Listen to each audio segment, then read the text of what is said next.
welcome to the Liv Strong Podcast and show. Today we have a very special guest here, my dear friend and incredible photographer. This is TUTES. Welcome. Thank you for having me. Thank you for being here. I know I'm not supposed to be speaking that close to the mic, but I always wanted to do that. Okay. As we are kicking off our first show of the year, January 2020, I couldn't think of anyone better to have on the show.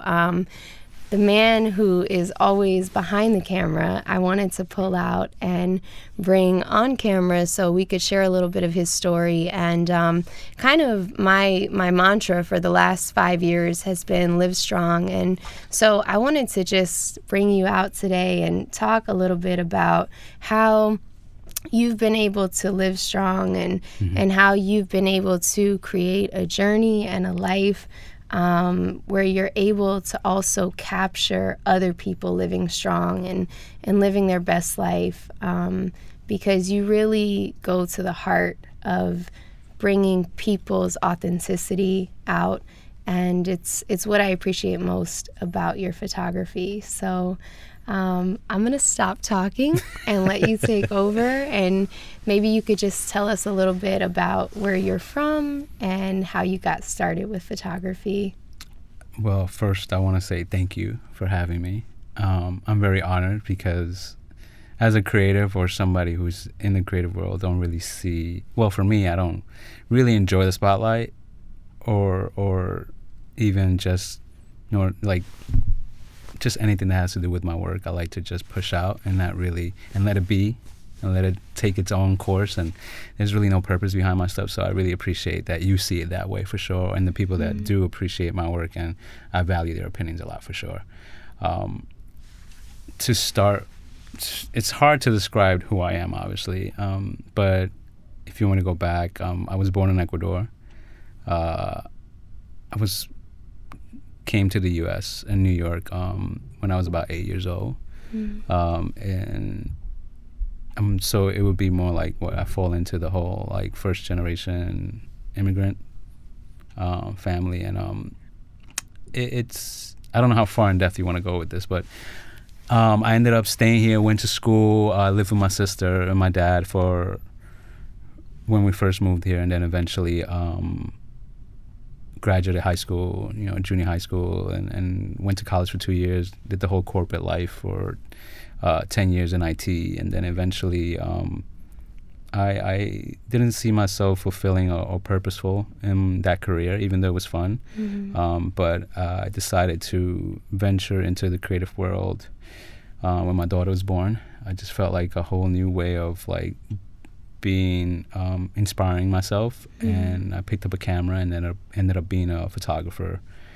And how old were you when you actually decided to pick up a camera for the first time? When my daughter was born, this was in 2011. Okay. So I was about 30. 30 years old. Yeah, when I picked up a camera. But I did not, I left my corporate life to fulfill this whole new freelance creative world at 35. And had you ever had any experience or training or? No, there's not. To tell you the truth, there's no one in my family that I know of or that I was close to led a creative lifestyle. It was all, coming from where I come from, it's all about, once you turn at an age where you can work, you go out there and find your job. Don't worry about your passion. Don't worry about like fulfilling your what your purpose is, but it's more about like just get any job that pays, so that way you can bring money back to the home. And I think that was the mindset of a lot of immigrants coming to this world, just because they wanted to have money and to send back to Ecuador and just have stability and financial stability, health stability, and no one really like talked to me or have family members that spoke to me about like, what do you really want to do in life? What is your passion? What do you see yourself and what you do? And for me, it was always about if I knew that money is the aspiration and success, that equals success, then I was going to be whatever I can be with as far as successful in making money, in that career field. So I knew that I loved technology. I ended up going to school for computer information systems. I wasn't good at school. I didn't have the attention for it, or I felt like I didn't have like the memory for it to like really fill my books into my head. I was really horrible at like just keeping knowledge. I ended up just saying to myself like, college is not for me or school is not for me. But I knew that I was a good worker. Right. I was a hard worker, and I knew that coming from, you know, like customer service field, working my way up from since I was 15, I was always in the customer field world. So I knew that killing people with kindness would get me very far. So I had a very good idea of how to communicate with people. Right. So that led me to a lot of great relationships Right. in my field. What was your aha moment when you came in and you're working corporate and you have a daughter and you have responsibilities, but you just had that moment where you said, I can't do it anymore? Was there a moment, or was it more gradual, where you really just decided, I have to go a different route? There's a lot of combinations to that, but I think that one that comes to mind right now is that money wasn't making me happy. I was making, at the peak of my time, my corporate life, I was making good money, very lucrative money, but I was still unhappy. So there was an emptiness there. Right. It felt like there was no purpose in the end. Okay. And the way I see that, the way I figured that out was, you know, the companies that I worked for, I wasn't working for the company, and the company really didn't care about me. It was the people that I worked around that cared about me, that wanted to see me succeed, that wanted to keep me around. And I realized that there's a time where those people are not going to be there for you, meaning that they have their own goals to fulfill. So as I saw people leaving, fulfilling their goals, I started to see myself as just another number in that company, right. in any company. And I realized that this is going to be a continued like formula. If I was to leave for better money to another company, it would be because they would just see me as, you know, either I had great skill sets, or I was recommended by somebody, or I was referred by somebody. And but I could also be easily replaced if that company wasn't going to do well. And I think that's what led me to, I have no control over my future. I have no control of my job. I have no control over my career. Right. And no matter how much money I was making, there was that sense of feeling complete. Money wasn't doing it. And at a young age, you don't see that. But when I was like 28, 29, 30, I just knew that there was something else bigger for me. Right. And I needed to take control of my future somewhere, somehow, or be in full control somewhere, somehow. Right. So then you have this revelation. You decide to make the jump. What was the process now, and what type of plan did you have to put in place? And also, who is your team and who are your key people? Because that's a huge shift to go from working in corporate, and you have a daughter, you have responsibilities. So that's kind of like a double question, but what was now the plan?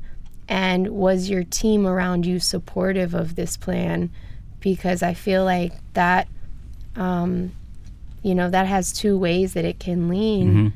I'm just curious about that part. There was definitely, it was a lot of hesitation, obviously. It took me a year to finally understand how I needed to make that leap of faith. I didn't immediately quit as soon as I found out. I worked my way into that was my next question. Yeah, it was a process. So when I was in IT, my boss at that time started to realize that I was losing enthusiasm in my job, and he came up to me. He's like, "Your work is really declining, and he knew, Instagram and all these social media platforms were a venue for my creative output. I started to use that, and so I was getting a lot of notoriety, and I was getting a lot of good impressions with my work, and I was using that as almost like a hobby while I was working full time. So there was an immediate cut where I was just like, I'm just gonna leave my job and go full into something I don't know. I needed to see if I was good at, and I was getting a lot of good feedback on my work. But throughout that year, I started to realize that I was losing a lot of work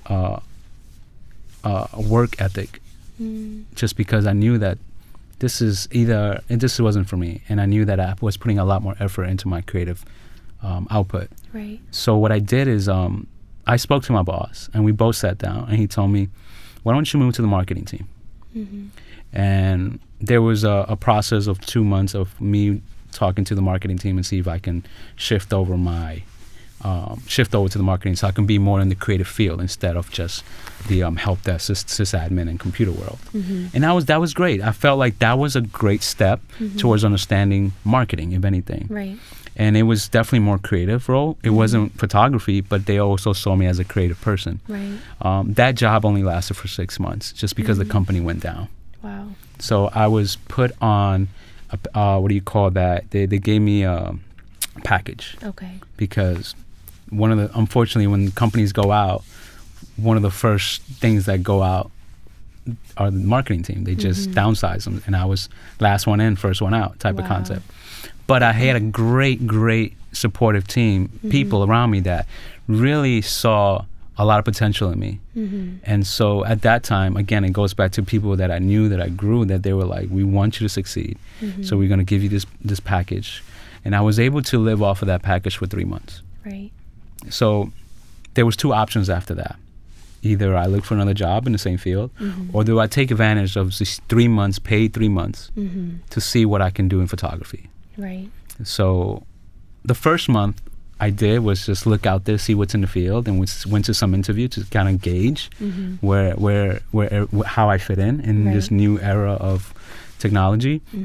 And I got hired twice, and I declined it. And the reason being is because I felt myself that I was going to be in the same situation that I am now, as far as moving forward to another career and another company within a 2-year span. So that's when I started questioning, why am I doing this if I'm going to be in the same situation again in 2 years or a year or whatever it is? Because I'm relying everything on the company, not on me. Right. They have full control. So the 2 months that I still had money coming over me from the layoff, I decided to say to myself, I'm going to focus 100% on photography. Yeah. I'm going to do free shoots. I'm going to create a portfolio. I'm going to just make it to a point where I can create so much experience to use it to see it full time and stuff like that, and to see if I can make some income off of it. Yeah. I obviously, you go through a process of how much do I need to make in order to maintain my lifestyle every month or every year. So I went through the business aspects, the financial aspects of if I can make this much every month, then I can make it at least for the whole year. Right. And that was my first strategy. How do I make income? Right. And even though if it was close to it, I was okay. Right. So you had a plan. I had mainly a financial plan. Right. But the plan was to go out there, network. I think my first year was definitely 90% foot, a lot of foot traffic. Yeah. But I was able to make it through that first year. That first year, literally, I built enough network, went to a lot of events, used social media to meet with other photographers. Right. Become business savvy, obviously. You don't learn the business side of it until you really get into contracts and licensing and stuff like that. But as far as me branding myself as a photographer was literally the first push that I needed to make. Go out. I was literally sitting in coffee shops from 9 a.m. to 5 p.m. Wow. And the reason why I did that is because there was other entrepreneurs doing the same thing. Wow. And it was almost like a hub, a creative hub, or just your own version of me. I just knew that I did not want to be home. Right. And waiting for somebody to knock on my door saying they want my services. But it was more about like showing my face. That's powerful. And it was hard. It still is hard to tend. It's been like that. It's been my formula for the last almost 6 years now. Right. So fast forward. Yeah. Since then, and you just said it, it's not like you started that process and then that's it. Like that's been a constant flow and part of your hustle. And you're even a part of producing something called Hustle Notes which we'll get into in a little bit because you have so many titles and we're going to talk about all that. But what would you say, because I want to make sure we have time to get to all this, what would you say over the course of the last decade would be your top 3 jobs or experiences on the job as a photographer? If you had to pick 2 or 3, what would they be and why? Just so we can see in this finite time, because I only have you for an hour today. I just want people to be able to hear how you literally went from being in Ecuador to being in corporate to sitting in coffee shops for 8 hours, showing your face with nothing to where you are now. And then we'll backtrack a little bit. I would say between 2014 to 2017, well, 2016, end of 2016, were the 2 years, hardest years of just making like small things. You know, you're talking about engagements, some weddings, some like lifestyle, some portrait stuff, things that build up, you know, your experience and your talent. Right. It got to a point where I got the attention of a marketing team from OWN. Okay. Through social media, because social media was a free platform and still is to, you know, post all your work that, you know, that you're, you know, just to exposure. So I got the attention of a creative marketing personnel in the OWN, working for like the OWN team and the OWN organization, which is Oprah's organization. And I got a phone call and she basically said, by the way, to this day, we're still friends. The girl that reached out to me, she said, pretty much said that they loved my work and that they showed my work to Oprah and that Oprah really liked the stuff that I was putting out and that they wanted me to work on a campaign for her for their Super Soul Sunday show. Yeah. That was pretty early still, I think, during that time in 2017. This is 2017 now. So they flew me out to California for 3 days. Were you like beside yourself? I mean, it was my first. You're like, no big deal, just Oprah. This was my first contract that entailed full buyout. Yeah. So it was like literally, I had to sign documents, NDAs, and like full buyouts. I'm like, I have no idea what I'm signing off. You're like sitting in these coffee shops, totally paid off. I mean, you would think that. You would think that. It was definitely a milestone. That was pretty much the first time I felt, and honestly can say to myself, wow, I am actually a photographer now. Yeah. I'm getting hired by out of all the people. Yeah. It was probably the first time I worked with it was the first of everything, working with my first like celebrity, first like sort of like really huge campaign that and tell you the truth, I really didn't know who to ask for help or assistance. You know, even when they offered me like the money, I was just like, it's more money than I've ever seen, that I've ever can imagine. Yeah. It was literally a whole year's salary. Wow. For me, and I was just like, okay, yes, I'm not gonna say no to this, and it was great. I think that built on to a great year relationship all the way to when she bought out until she became partners of Weight Watchers. That was a great. I did a few campaigns for her too on that. Maybe I think it was just the first campaign. It was the whole as a photographer, and it was great. I got to know like a little bit. Honestly, that was the full experience I had on like more production level. So if anything, that's one of my stories that I feel like I was truly memorable for me in many ways. Not just feeling like I've reached the concept of a photographer, right. but also because of that, I realized that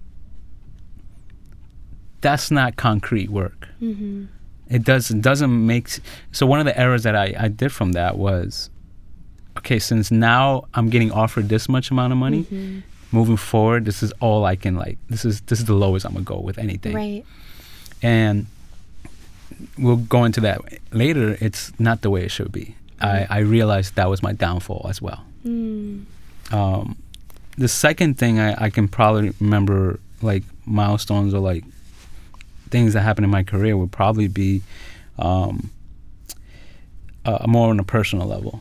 I was I did an exhibition, a 40 print exhibition of my grandmother, who was 105 at that time.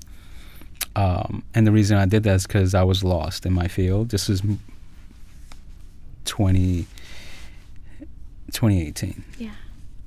And I felt like at that time I had lost my purpose and why I went to photography, because it was more work than, I guess, creative.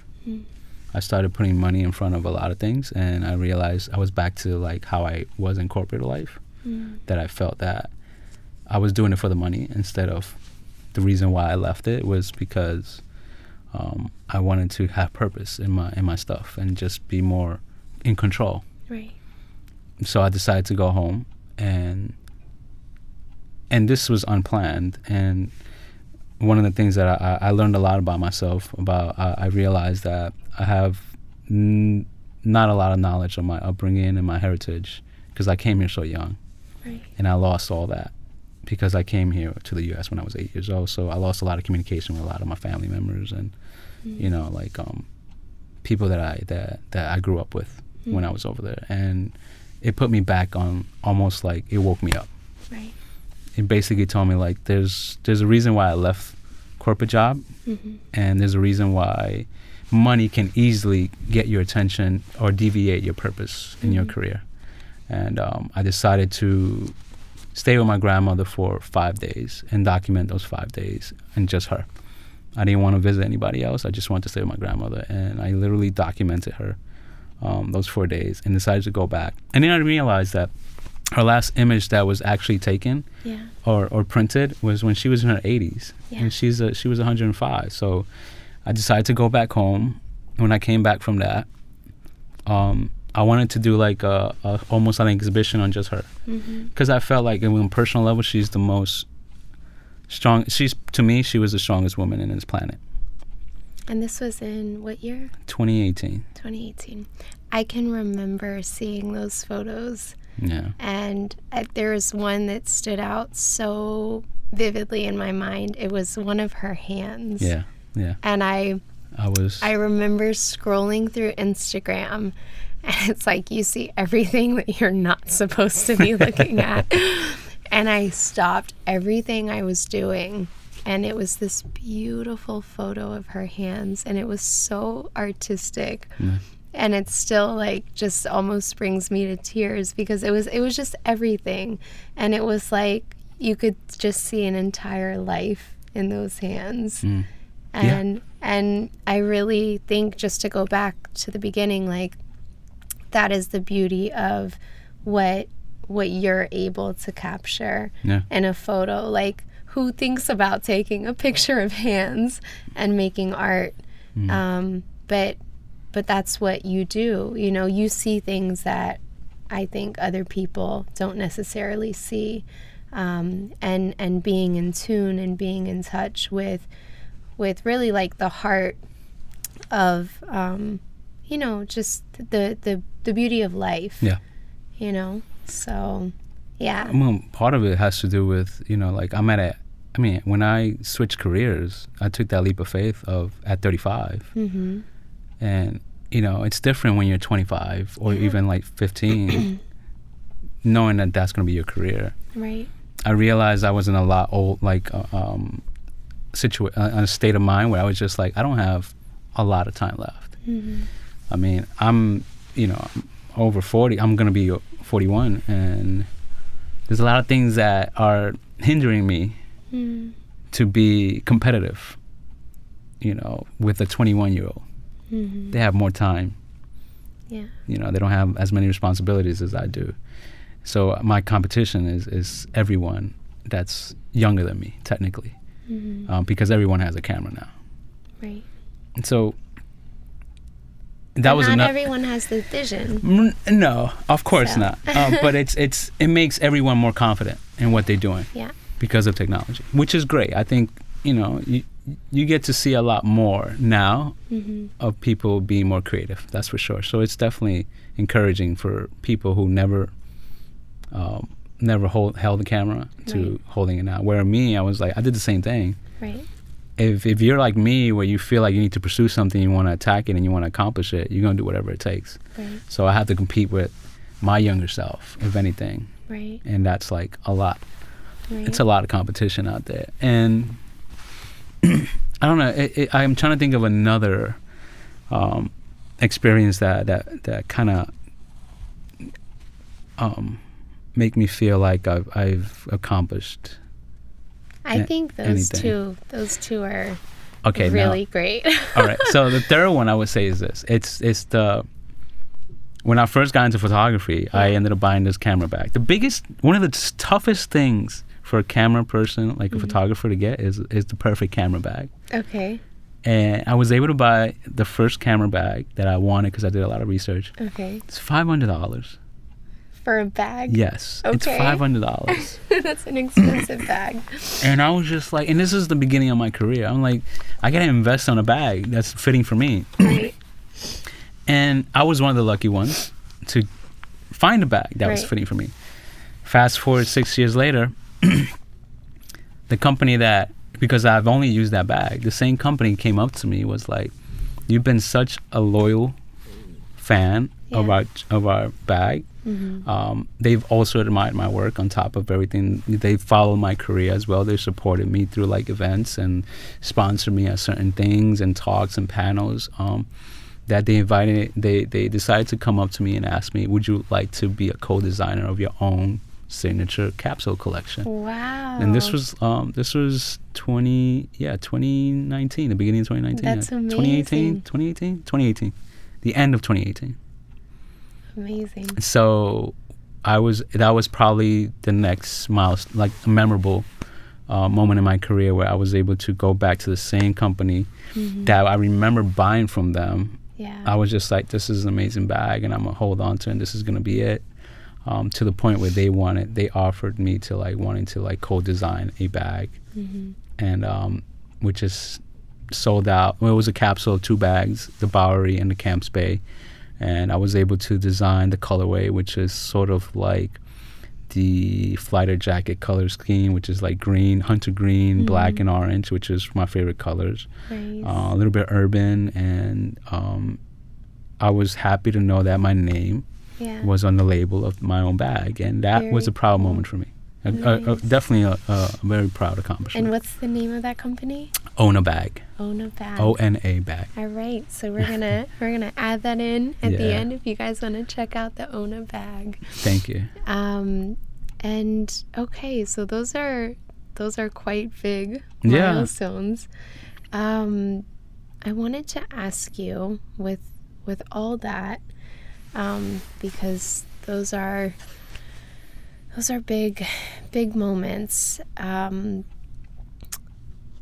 can only imagine the type of stress and pressure that you must face, and we don't have enough time to get into all of it, but with the fast pace of living in New York and coming from another country and all that means, language and food and being far from your family and being disconnected from your roots and, financial things, just to name a few.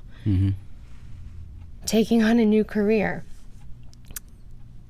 What are some of the ways that you have dealt with the stress and the pressures, or still deal with it, And what would you tell to your younger self?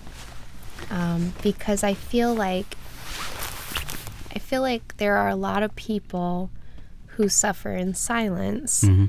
And part of my goal with this show, Liv Strong, is just to let people know that they're not alone. So I just want to bring this out into the light that all of us in our own ways face challenges. And so I'd like to hear from you, and just want to know, like, what are some of the ways that you're able to cope with the daily pressures of being out here on the scene and, you know, living the life that you live? Yeah, I think in this field, in this creative field, it's a lot of pressure when it comes to you're responsible for anything that you do, any outcome that happens, because you're in full control. Mm-hmm. Every failure, every success, every challenge, all the challenges, any obstacles, you have to overcome them in order to, like, continue to do what you love to do. It can make you a really strong person, but it can also make you one of the weakest. It can keep you on one of the weakest points if you're not mentally built for it.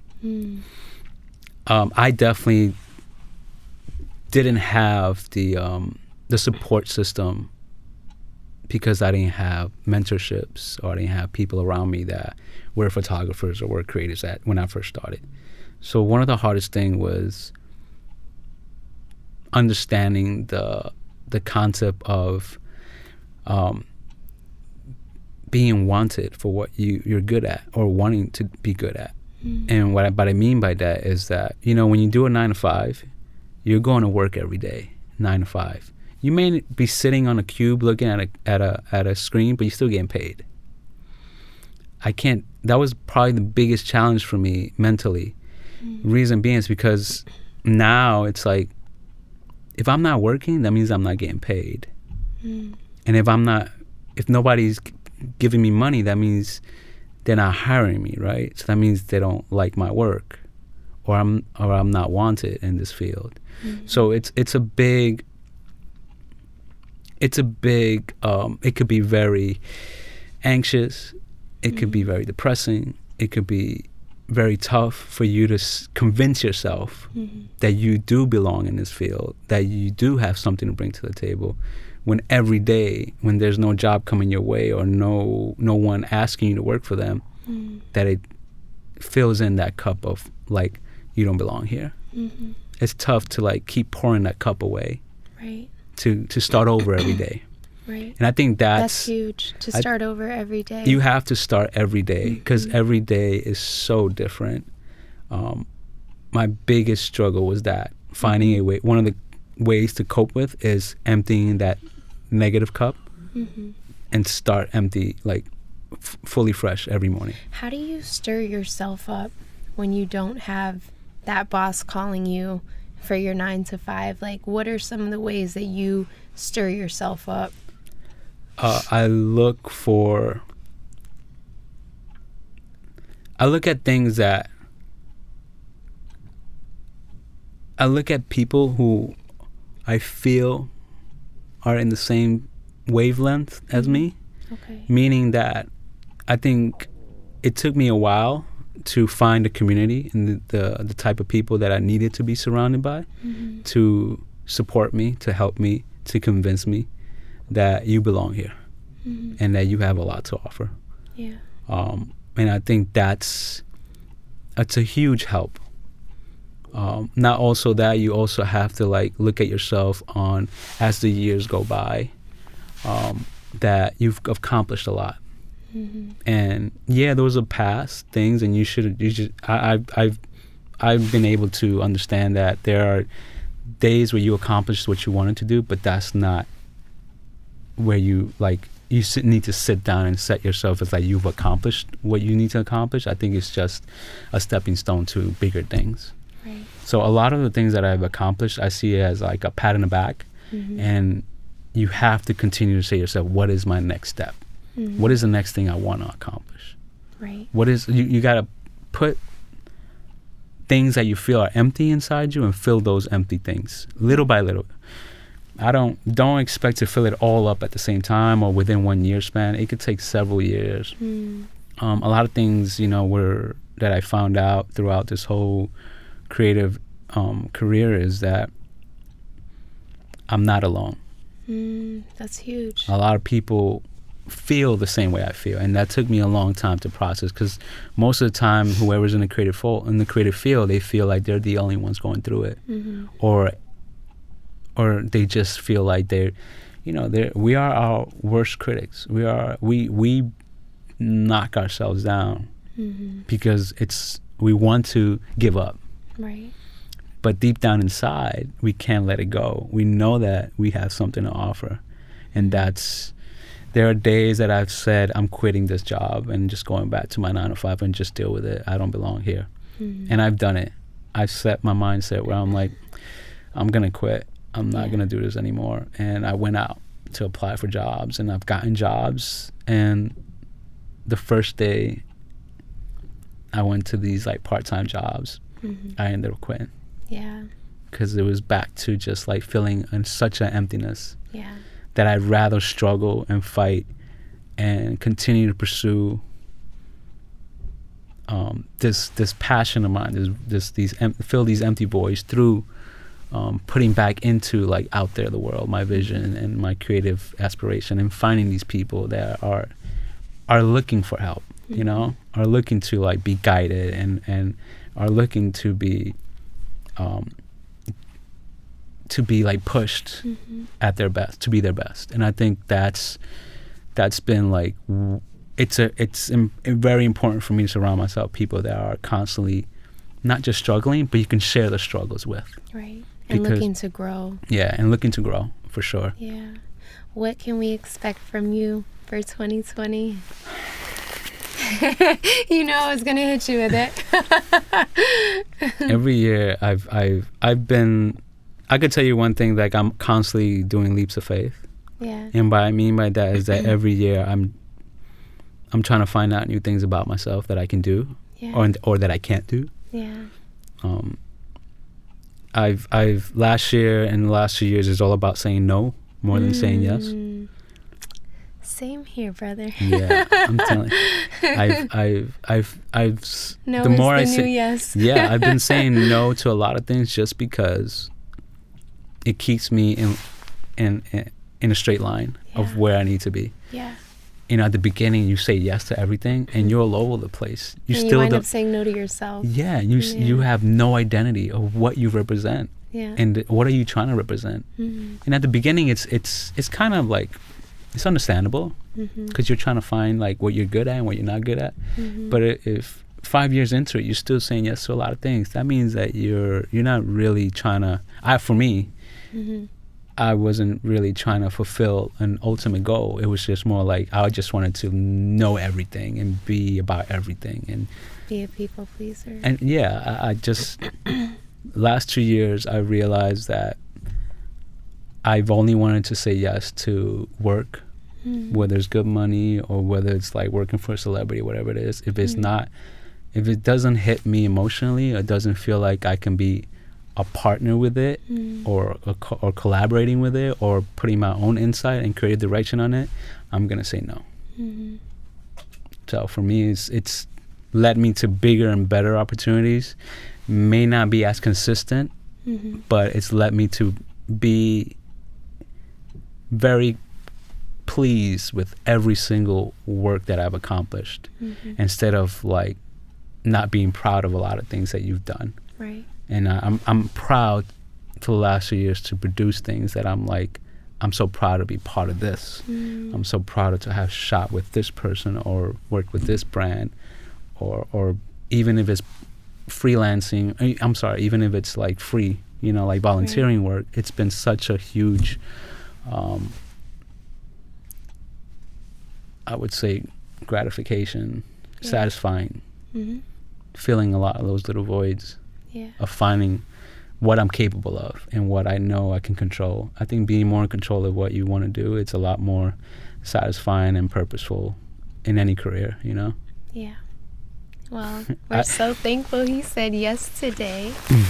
And I will leave you guys with this. You know, back in 2017, I reached out to TUTES, and I was almost 100% positive he was going to say no to me, but I was so grateful he said yes. I tracked him down on Instagram after stalking him for a very long time, and I had asked him to consider shooting me for a project, and I had just come out of chemo. I was trying to figure out how to live strong. My hair looked like a mushroom, and we met at the Botanical Gardens for coffee. Mm-hmm. He lost his wallet. We were running around this place. God, I remember he was that. so sure that someone had taken his wallet. I'm like, no one took your wallet. We found the wallet. He wound up shooting me. It rained that day. Then I was a wet mushroom. And, you know, I just remember looking over at him, and he looked at me and he was like, it's just you and me here. And I still feel that way today in 2020. It's just you and me right now. Yeah. And I'm so excited for what this year holds. And I brought a gift for you today. My poetry book, The Show Must Go On. I love this. You know, and for all of you, the show must go on. And just a word of encouragement that you all should keep living strong. If you can just hold it up, just give them a peek. And if you have your pin. I can give you my pen. Yeah? So can I be that cool? I only give this to personal people that I work with. Yeah? Look, see? All it's right. my face. Okay. That is for you. I get to look at it all the time now. Yeah. I mean, and again, I don't really, these are not for order. But. Oh. And where can we find you at, TUTES? Well, I mean, you can find me in many places. My website is www.tutes.nyc. Instagram is TUTES. Also, Twitter is TUTES. So those are 3 places you could probably find me at mostly that I'm more active on. So yeah, you can definitely check me out on pretty much any of the networks or any of the social media platforms with just Googling TUTES, and you'll probably be able to find all of me. Perfect. And I am at Olivia Dance 1 or at Liv Strong Poetry, and that's LIV. And thank you guys so much for watching. We'll see you next month. Thank you for having me.